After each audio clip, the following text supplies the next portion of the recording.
공교롭게도 지금 막 공수처에서 공식 입장이 나왔습니다. 아마 네. 지금 보시지 못했을 수도 있는데 제가 좀 여쭤보죠, 대신. 첫 번째가 이겁니다. 공수처는 중앙지법에 피의자 윤석열 대통령을 대상자로 체포, 구속영장을 청구한 사실이 없습니다. 두 번째, 공수처는 피의자 윤석열 외 3인, 윤석열 외 4인을 피의자로 하는 압수수색 영장, 그리고 윤석열 등 32인에 대한 통신영장을 청구한 바는 있으나 통신영장 청구한 바 있다고 밝혔어요. 하지만 당시 압수수색 대상은 김용현과 주요 사령관들, 국방부, 계엄사령부, 중앙선관위 등으로 대통령이나 대통령 관저, 대통령실이 포함된 적은 없다. 지금 여기까지는 어떻게 말씀 주시겠습니까? 네. 아니 근데 공수처의 기존 입장을 지금 반복하는 것 같은데 제가 제일 크게 문제 삼는 부분. 그럼 검찰에 수사 기록을 보낼 때 모든 영장을 다 보냈습니까? 1년 번호 중에 빠진 부분은 없나요? 거기에 대한 일단 답이 빠져 있고요. 그 다음에 지금 영장과 관련해서도 지금 유리한 팩트만 뽑아서 지금 낸 것 같은데 그러면은 김용현 장관이 됐던 그 압수수색 장소가 중요한 것이 아니라 중앙지방법원에 영장을 청구해 왔다는 사실을 본인들이 인정을 한 거잖아요. 근데 영장이라는 게 A 법원에 청구했다가 B 법원에 청구했다가 이렇게 왔다 갔다 하는 게 아니거든요. 근데 왜 중앙지방법원에서 잘 청구해 오다가 어느 순간에 무슨 계기로 서부지방법원으로 옮겨가게 됐느냐. 거기에 대한 합리적인 답변은 저는 되지 않는다라고 생각합니다. 알겠습니다. 그리고 세 번째 또 읽어드리죠. 압수수색과 통신영장의 각 기각 사유는 이거랍니다. 동일 또는 유사한 내용의 영장이 중복 청구되고 있으므로 각 수사기관 간이 협의를 거쳐 중복되지 않도록 조정해서 청구하는 등 조치를 취해달라라는 내용이 쓰여 있다고 하고요. 또 경찰과의 공조수사본부에서 향후 수사 조율 여부를 밝혀서 다시 영장 청구를 할 것이 기대되는 점 등에 비추어 현 단계에서는 기각한다. 이런 내용이 있답니다. 그러면서 의원님께서 제기하신 공수처의 내란죄 수사권이 없다는 내용은 전혀 없다. 이렇게 밝히고 있습니다. 네, 그 두 가지 사실을 혼합해서 얘기를 하는 건데요. 대통령 변호인단이 그 말하는 영장은 기록에 첨부되어 있는 영장입니다. 그리고 그 영장 기각 사유는 변호인단도 이미 밝혔어요. 이게 중복 수사가 맞기 때문에 영장이 그 중복 수사이기 때문에 영장을 기각한 것이라고 했고요. 그런데 지금 두 가지 포인트가 있는 거죠.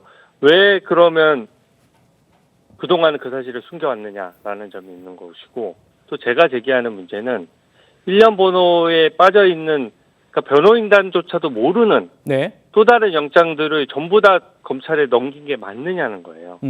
그러니까 또 다른 영장이 기각된 다른 영장들은 하나도 없는 것이냐. 이걸 지금 문제 삼고 있는 것이고 그렇다면 내란죄 수사 기록을 할 때 수사 기록 전체를 다 검찰로 넘겼느냐 아니면 일부라도 공수처에 남아있는 기록이 있느냐. 이게 지금 핵심 쟁점입니다. 그 1년 번호와 관련해서도요. 네. 의원님. 1년 번호와 관련해서도 이렇게 얘기합니다. 서부지법에 청구한 피의자 윤석열에 대한 체포 및 구속영장은 최초의 청구였고 해당 기록에는 종전의 모든 영장 청구에 대한 자료가 포함되어 있다. 이렇게 지금 1년 번호가 빠져 있다는 걸 부인했네요. 근데 윤석열 그 대통령과 관련돼서 한정했지 않습니까? 그러니까 윤석열 대통령을 자꾸 한정해서 얘기하는 거거든요. 근데 저는 윤석열 대통령 외에도 모든 관련자의 영장을 얘기하는 겁니다. 왜 그 공수처도 인정했다시피 김용현 그 장관을 포함해서 모든 사람들의 영장을 계속 중앙지방법원에 청구해 오다가 왜 갑자기 서부지법으로 옮겨가게 됐느냐 이걸 문제 삼는 거거든요. 그러니까 지금 여전히 그러면 하나의 질문, 제가 아까부터 강조한 딱 하나의 질문에 대한 답이 없는 거거든요. 내란죄 관련된 수사 기록 중에서 공수처에 남아있는 기록은 종이 한 장 없습니까? 저는 그 부분을 문제 삼고 있는 것이죠. 공수처의 해명은 자꾸 주어를 대통령으로 해가지고 뭔가 좀 논의를 압축시키고 좁히고 있다 이런 말씀이군요. 마지막 질문 이겁니다. 대통령 체포영장 외에는 대통령 체포영장은 저번에 이미 다 밝혔어요. 서부지법이 처음이라는 건 저도 알고 있습니다. 대통령 체포영장 외에 앞단에 대통령 수사하기 전에 그 앞에 관련자들을 수사하면서 중앙지방법원에 영장을 지금 스스로도 인정하잖아요. 영장을 청구해 왔는데 왜 갑자기 서부지법으로 옮겼죠?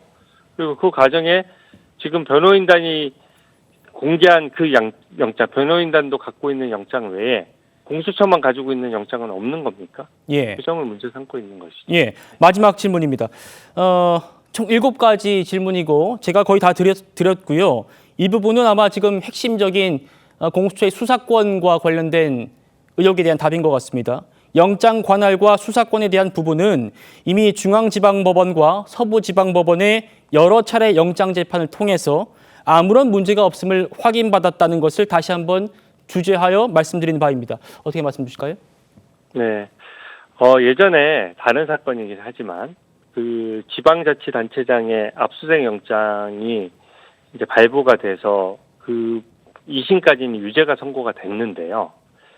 대법원에 가서 그 압수수색 영장이 불법이라는 결정이 나면서 관련 증거들이 다 무효가 된 적이 있습니다. 그래서 결국에는 그 지방자치단체장이 무죄가 선고됐거든요.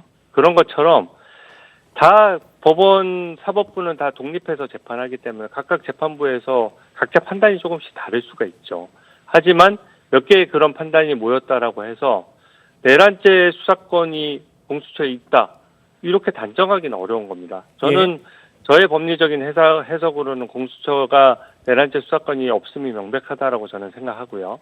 이 부분은 대통령에 대한 이번에 구속 취소 신문뿐만 아니라 2심, 3심, 고속 청구 이런 것들에 다 영향을 미칠 수 있는 영역이라고 생각합니다. 알겠습니다.